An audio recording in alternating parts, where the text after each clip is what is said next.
ម៉ាក់ឡាគាត់រៀងអៀនបន្តិចហើយម៉ាក់ខ្ញុំគាត់អៀនទេលោកតាវាងថ្ងៃក្រោយម៉ាក់ខ្ញុំប្រគល់ឲ្យលោកតាហើយទុកចិត្តចុះខ្ញុំច្បាស់ជាថ្នាក់ថ្នមគាត់និយាយម្ដងទៀតខ្ញុំមិនយល់ព្រមទេខ្ញុំសុកចិត្តស្លាប់ក៏មិនរៀបការជាមួយលោកដែរមិននឹងស៊ីវយិនពួកយើងនិយាយគ្នាត្រូវរើសហើយតើ$100,000គាត់យល់ព្រមហើយខ្ញុំប្រាប់ម៉ាក់ឯងឲ្យដឹងខ្លួនលុយដែលចូលដៃខ្ញុំហើយខ្ញុំមិនយកចេញមកវិញទេបើម៉ាក់ឯងហ៊ានរករឿងខ្ញុំមិនឲ្យម៉ាក់ឯងរស់ស្រួលទេត្រូវហើយម៉ាក់ឯងកុំរឹងរូបពេក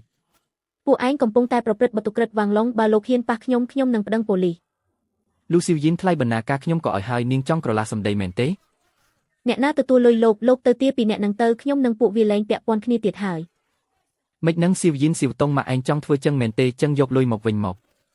លោកតាវាងលោកតាកុំបារម្ភអីម៉ាក់ខ្ញុំគាត់មិនដែលជួបមនុស្សប្រុសទេគាត់ប្រកែកចឹងជារឿងធម្មតាទេគាត់ទៅណាក៏មិនរួចដែរម៉ាក់ខ្ញុំគាត់ជាមនុស្សទន់ខ្សោយចឹងចុះលោកតាសប្បាយចុះពួកខ្ញុំទៅយកកូនសិនហើយមើលថាតើគាត់អាចរត់រួចទេចាំមើលថាម៉ាក់ឯងមានសមត្ថភាពអី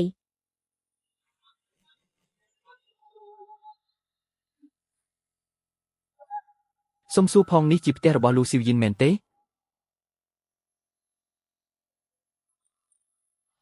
សុំសួរផងនេះជាផ្ទះរបស់លូស៊ីវយិនមែនទេអ្នកណាគេគឺចេះខ្ញុំដោយសារតែខ្វះជាតិស្ករទើបសន្លប់បានលូស៊ីវយិនជួយខ្ញុំមកនេះចង់អរគុណគាត់អរគុណតែមកទេហោលោកយាយម្នាក់នេះខាត់បងធំហើយត្រូវគេជួយហើយមើលទៅមិនដូចអ្នកមានទេគ្រាន់តែជាមនុស្សក្រីក្រម្នាក់មានន័យថាម៉េចលោកមិនបានមើលព័ត៌មានទេហោគេទៅជួយសង្គ្រោះគេសុទ្ធតែវាយកុងវីស្កូថតវីដេអូយកអំណោយយកលុយមកលោកល្អណាស់យកតែមុខចាស់នេះមកមុខក្រាស់មែនទោះជាយ៉ាងណាក៏ដោយក៏មិនគួរឲ្យលោកស្លាប់នៅតាមផ្លូវដែរមិនមែនទេខ្ញុំទើបតែដឹងថារកឃើញអ្នកមានគុណមិនទាន់បានត្រៀមខ្លួនក៏ប្រញាប់មក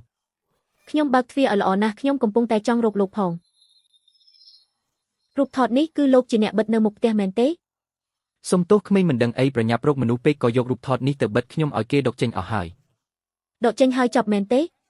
លោកដឹងទេថាមនុស្សគេនិយាយដើមមិនខ្លះគេថាម៉ាក់ខ្ញុំជាមនុស្សមិនល្អការខាត់បងនេះលោកគិតសមិចពិតជាសុំទោសពិតមែនខ្ញុំអាចជួបគាត់បានទេខ្ញុំចង់សុំទោសគាត់សុំទោសមានប្រយោជន៍អីមិនបាច់ទេលោកក៏មិនអាចជួបគាត់ដែរគាត់ទៅរៀបការហើយស្អីគេរៀបការមែនហើយលោកកុំមករកគាត់អីប្រយ័ត្នប្តីគាត់ឃើញគាត់យល់ច្រឡំអីមែនទេខ្ញុំគិតមិនដល់សោះសុំទោសជួយផង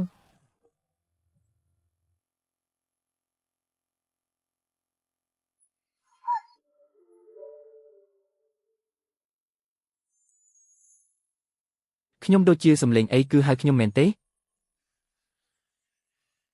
លោកគឺសំឡេងអីកូនប្រុសខ្ញុំកំពុងធ្វើលំហាត់ហៅមនុស្សតា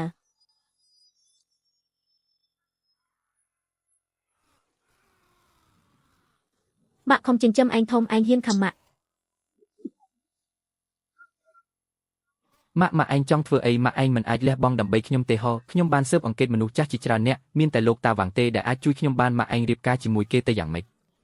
ខ្ញុំសុកចិត្តស្លាប់ក៏មិនទទួលយកវាងឡុងដែរបើពួកឯងនៅតែបង្ខំខ្ញុំនឹងប្តឹងប៉ូលីសខ្ញុំប្រាប់ម៉ាក់ឯងចុះម៉ាក់ឯងគ្មានឱកាសទេសៀវយិននេះមួយជីវិតនេះរឹងរូសណាស់ចាស់ទៅបែរជាខូចឈ្មោះទៅវិញគេជាអ្នកជួយសង្គ្រោះហើយយ៉ាងម៉េចវាងឡុងទៅផ្ទះគាត់ហើយកូនប្រុសកូនប្រសារគាត់ចង់យកម្ដាយបង្កើតទៅឲ្យតាចាស់នឹងនិយាយស្អីលូស៊ីវយិនមិនចង់រៀបការទេការពិតទៅអ្នកដែលគាត់ជួយសង្គ្រោះគឺលោកតាគឺខ្ញុំមកនេះដើម្បីអរគុណគាត់ចឹងលោកប្រញាប់ទៅសៀវយិនរឹងរូសណាស់កូនប្រុសកូនប្រសារគាត់ក៏មិនកតញ្ញូដែរខ្ញុំត្រូវតែទៅជួយគាត់ក្រែងលោមានគ្រោះថ្នាក់ទៅឆាប់ទៅលូស៊ីវតុងឯងនេះមិនមែនជាមនុស្សទេក្តីស្រឡាញ់30ឆ្នាំរបស់ខ្ញុំឲ្យឆ្កែស៊ីអស់ហើយលែងខ្ញុំម៉ាក់ជួយខ្ញុំម្ដងនេះទៅថ្ងៃក្រោយខ្ញុំធានាថានឹងកតញ្ញូចំពោះម៉ាក់ថយខ្ញុំមិនត្រូវការឯងកតញ្ញូទេលែងខ្ញុំលោកតាវាងមើលទៅថ្ងៃនេះត្រូវតែប្រើហិង្សាហើយប៉ុន្តែលោកតាកុំបារម្ភមនុស្សស្រីលើកទី1តែងតែរឹងរូសចឹងហើយពេលក្រោយទៅនឹងស្រួលហើយមិនអីទេស៊ីវយិននាងមិនទាន់បានភ្លក់រសជាតិល្អរបស់ខ្ញុំទេចាំបន្តិចទៀតធានាថានាងនឹងស្រួលខ្លួនមិនចង់ឃ្លាតពីខ្ញុំទេចឹងពួកខ្ញុំចេញទៅយកកូនសិនហើយលោកតាវាងលោកតាសប្បាយចុះមិនមានអ្នកណាមករំខានទេពួកឯងកុំទៅត្រឡប់មកវិញលូស៊ីវតុងអាមនុស្សចេះខ្ញុំមានលុយ